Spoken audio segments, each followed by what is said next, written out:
Step into the velvet void of a story well told, where the shadows are deep and the truth is even deeper.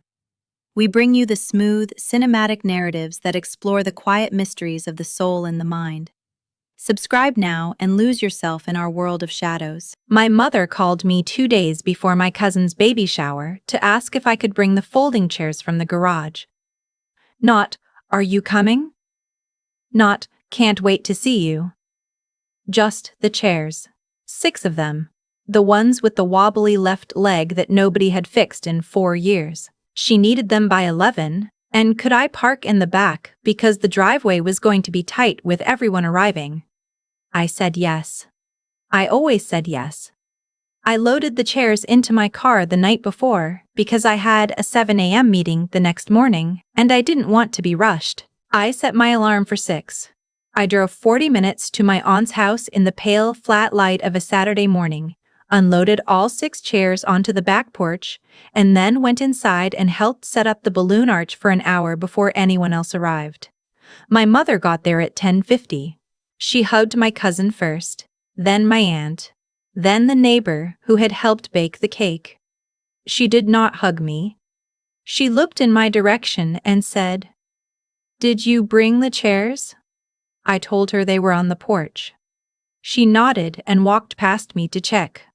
That is the kind of thing I used to explain away. She was busy. She was stressed. She didn't mean anything by it.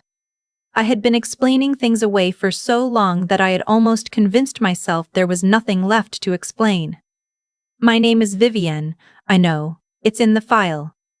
Wait, no, my name is Audra. I'm 31 years old. I'm a structural engineer, which means that when people ask me what I do at family parties, they smile and nod, and then ask my brother if he's still doing the podcast. My brother, who has 4,000 listeners on a good week, who once interviewed a man who claims he spoke to Bigfoot. My brother, whose bedroom walls still have the outlines of where his basketball trophies used to hang. I don't say any of this to be cruel. I say it because you need to understand what the inside of that house felt like.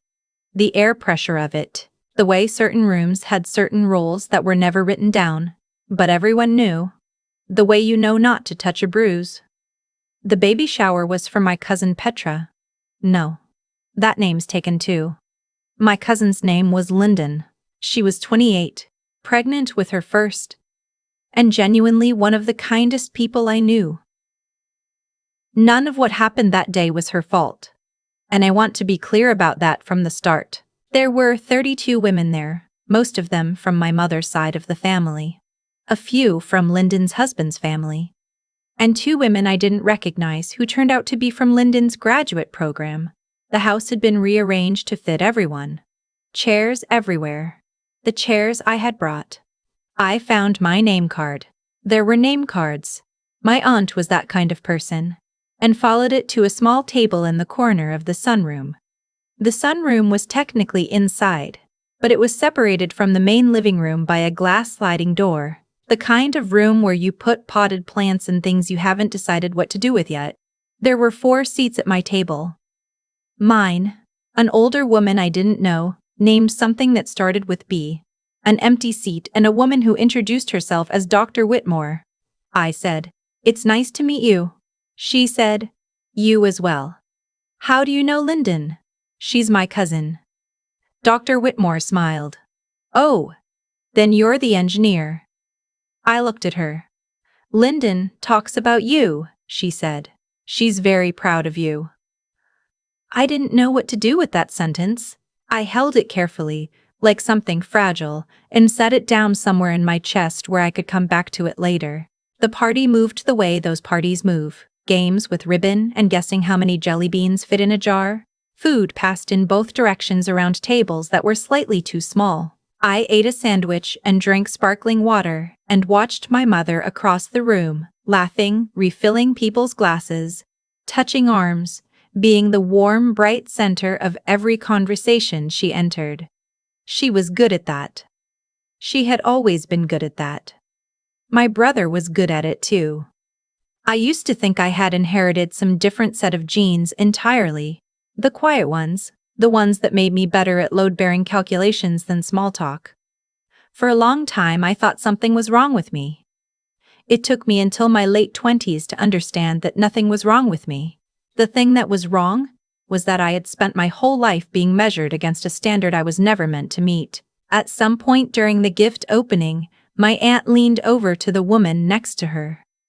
I could see her from where I was sitting, through the glass door, and said something that made the woman look briefly in my direction. The woman's expression was polite and blank, the expression people make when they've just been told something they don't know how to respond to. I didn't hear what my aunt said. I didn't need to.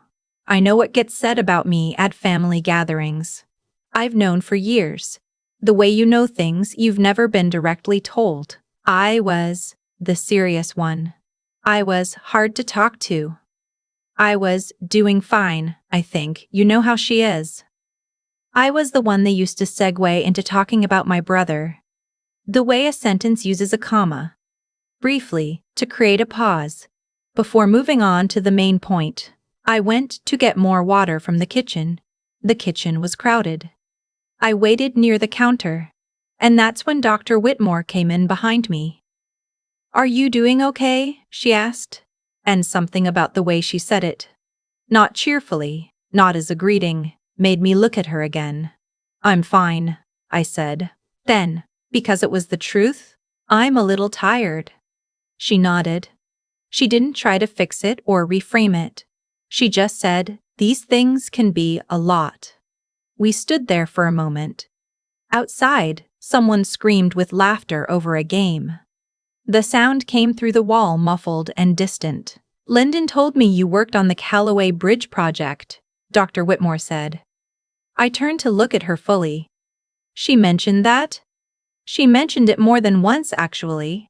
She sent me an article." She paused. "I work in civil infrastructure funding. I've been following that project for 2 years. The Callaway Bridge project was..."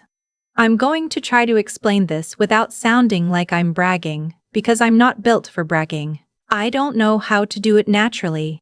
It was a rehabilitation project for a deteriorating bridge in a mid-sized city that had been flagged as structurally deficient for over a decade. The kind of project that doesn't get headlines until something goes wrong. We had spent 3 years on it, my team and I. We had redesigned the load distribution system in a way that extended the estimated safe lifespan by 40 years and came in under projected cost. It had been written up in 2 trade journals and presented at a national conference I attended in October. My family knew I worked in engineering. That was the extent of it. "You were the lead on the reinforcement design," Dr. Whitmore said.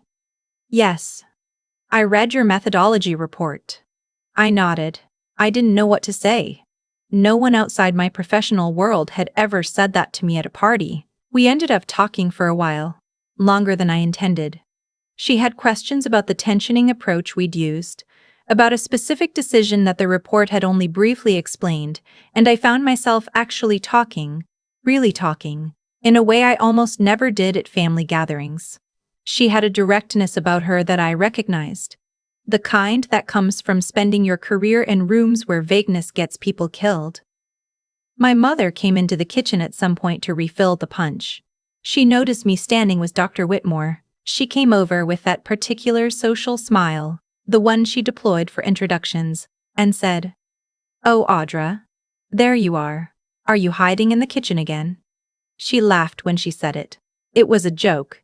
The kind of joke that lands differently depending on how many times you've heard it. "I was just talking with Dr. Whitmore," I said. My mother turned to her with the full warmth she carried so naturally. "How lovely. How do you know our Lyndon?" Dr. Whitmore smiled.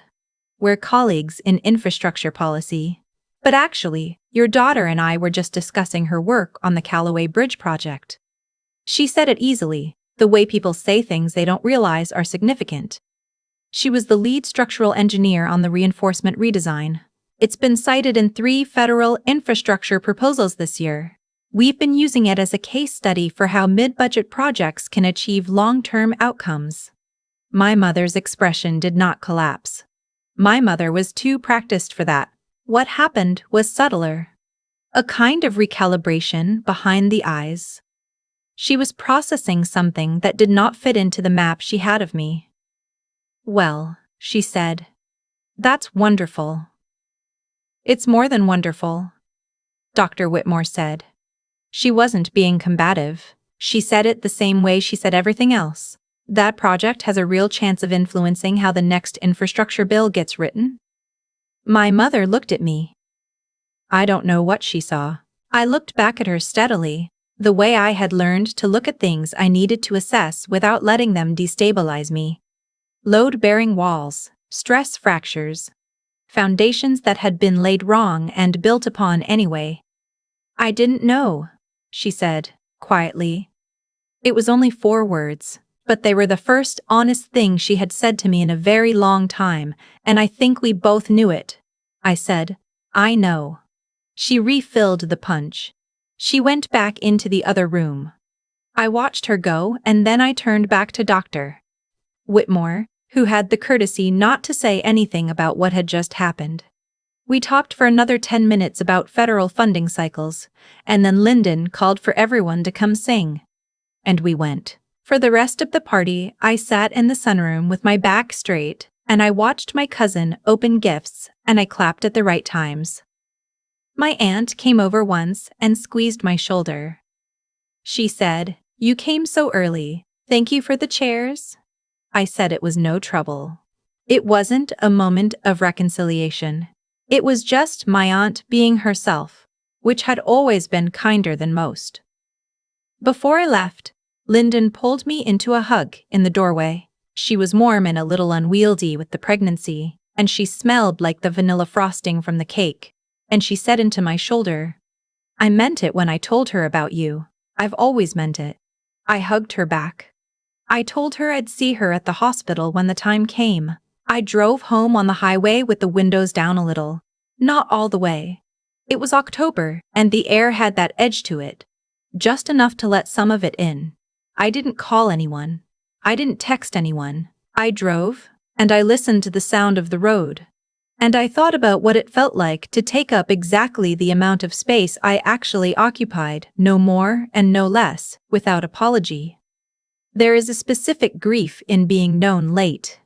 In spending years being the shape someone else needed you to be, and then one afternoon in a kitchen at a baby shower, having a stranger say your name and your work in the same sentence without hesitation, and watching your mother's face rearrange itself around a version of you she had never bothered to look for.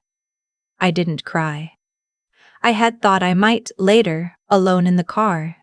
But what I felt wasn't quite sadness. It was something quieter, the particular exhaustion of having carried something heavy for a very long time and realizing you could set it down now. Not because anything had been fixed. Not because my mother had suddenly understood who I was. But because I had stood there, in that kitchen, and I had not shrunk. I still brought the chairs. I always brought the chairs. But I didn't have to be the chairs. I got home and made tea and sat on my couch and opened my laptop and looked at the infrastructure proposal that Dr. Whitmore had mentioned. The one that cited our methodology. My name was in the footnotes. It had always been in the footnotes. It would be there long after that baby shower, long after the punch was gone and the balloon arch came down and everyone drove home. Some things do not require witnesses to be real. I closed the laptop. I drank my tea. The apartment was quiet in the way I had spent years learning to stop being apologetic about. I had built a life that was mine. Carefully, load-bearing point by load-bearing point. And it held. It held.